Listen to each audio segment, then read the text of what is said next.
Hammaga salom, sizlar bilan Alibek Player. Bugungi videoda men Minecraftda katta tog' qurmoqchiman va narsalarni yig'ishda boshlaymiz.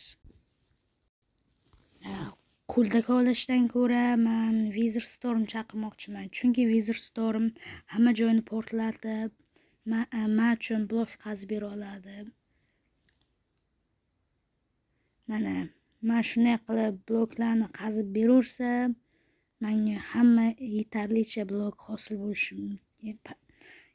Yetarlicha blok yig'ishim mumkin. Lekin bu Wither'da sekin-sekin o'ldiraverish kerak, chunki chiqib ketishi mumkin. Lekin blok ham yig'ib berish kerak. Mana shunday qilib davom etaveramiz. Keyin bo'lsa hamma kerakli narsalar yig'iladi. Yaxshi. Shunday qilib davom etaveramiz. Mana Wither Stormni yarimta jon qoldi. Endi bu bloklardan tezroq portlatib, bloklarni tezroq kavlayveradi menga. Mana shunday qilib uni yengamiz. Keyin bo'lsa bloklarni terib olaman. Wither Stormni bitta yaxshi tarafi menga Nether yulduz beradi. Nether yulduzdan bo'lsa men mayoq yasayman.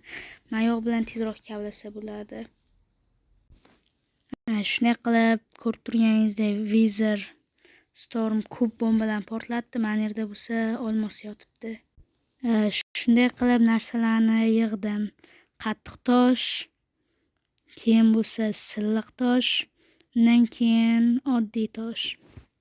Bular hammasini ishlataman. Yana mana qo'shimcha narsalar. Nether yulduzdan bo'lsa mayoq quramiz. Uning uchun obsidianlar ham kerak bo'ladi. Mana shunday qilib menga bo temirni ertyapman. Shunday qilib chelak yasab olamizda, suv olib kelib, undan keyin obsidian kavlaymiz. Suv tayyor bo'ldi. Endi bo'lsa qaytib boyangi lava ko'lidan obsidian olamiz.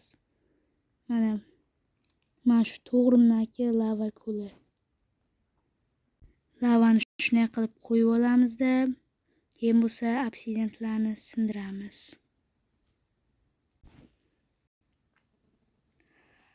Obsidian tayyor bo'ldi. Endi bo'lsa shishalarni ham eritib olamizda, mayoq yasaymiz. Nether star olishim kerak. Mana tayyor mayoq yasaldi, lekin unga bironta pastga nimadir rudadan blok kerak. Hozircha menga mana shular bor. Keyinroq eritaman ba'zilarini. Lekin menga ko'mir tugadi.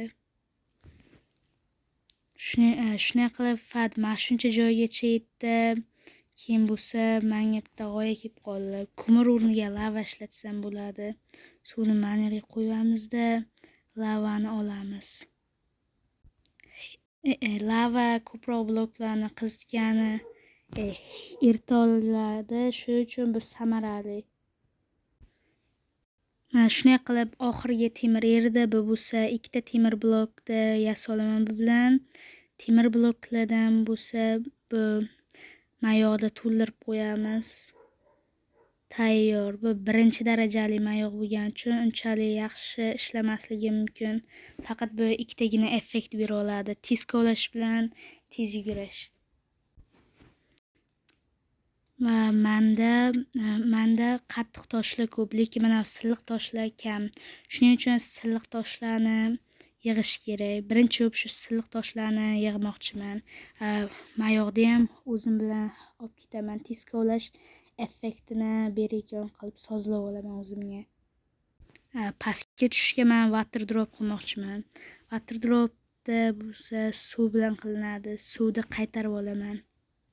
Mana yo'q. Noto'g'ri joyga qo'yib yubordim. Endi bo'lsa bu suv ketish kerak bo'lsam xalaq bera water drop qilayotgan paytim.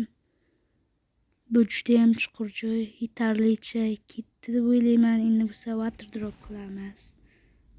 Mana u chiqadi water drop. mayoq effekti berolmadi. Bitta temir bekorga ketdi. Chunki tepada anavi hech qanaqa blok yo'q bo'lishi kerak. Mana shu tepalikdan qurishim kerak. Mana shu joydan. Pastni qazib olamizda, keyin qo'yamiz mayoqni. Ana endi ishlash kerak. Bitta temirni bekorga ketkazibman boya. Endi mana tez kovlash effektini berdi. Endi bu ancha tezroq kovlaydi. Buni yaxshi ishlatsa bo'ladi, samarali. Mayoqni darajasi shunchaki birinchi daraja. Men buni darajasini ko'tarmoqchiman. Shuning uchun men temir yoki shunga o'xshash rudalarni yig'ib, o'shalardan blok yasab, ulardan mayoqni kuchaytirish uchun ishlatmoqchiman. Chunki mayoqni kuchaytirilsa, yana mayoqqa yana ko'p effektlar qo'shsa bo'ladi. Mana shunday qilib temirlarni olishda davom etamiz. Keyin bo'lsa uyga borib ularni hammasini eritib chiqamiz. Shunday qilib bularni ham eritishda yana lavadan foydalanamiz va mana shunchalari eritib turyapti. Keyin bo'lsa bular mayoqni kuchaytirish uchun ishlatamiz. Men yana shuncha yig'dim silliq toshdan. Endi bo'lsa ertangi kuni borib hammasini eritib chiqamiz. Men mana suvda o'zim bilan olaman, kerak bo'lib qolishi mumkin.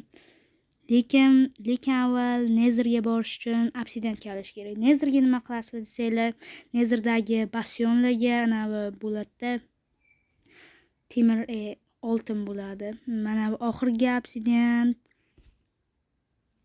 shunday qilib lavaga tushib ketdim. Lekin meni aslaham yaxshiligi tufayli unchalik jon ketmayapti. Baribir yutqizmayman. Shunday qilib sekin-sekin chiqib olsam ham bo'ladi. Mana o'xshayapti. Mana chiqib oldim. Endi qaraylikchi aslahaga. Ko'pgina dars ketibdi, lekin mayli, bularni keyinroq tiklab olamiz. Menda faqat shunchagina temir uchun yetdi. Endi bo'lsa obsidianlardan portal quramiz. Endi bo'lsa chaqmoq toshdan mana jajgalka yasab oldim, yondirgalka bilan endi nezer portal ochamiz. Mana shunday qilib mana bu nezer bo'ladi.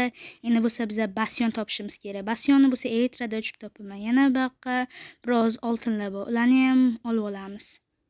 Va mana ko'rib turganlaringlardek bastion topdim. Lekin hozircha unchalik oltin topilmayapti. Oltin topsam sizlarga aniq bularni ko'rsataman, oltinlarni.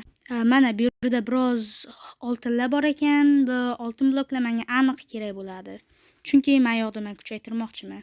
Yana bu yerga oltin bor. Endi bo'lsa pastga tushamiz. Menimcha yutqazmayman.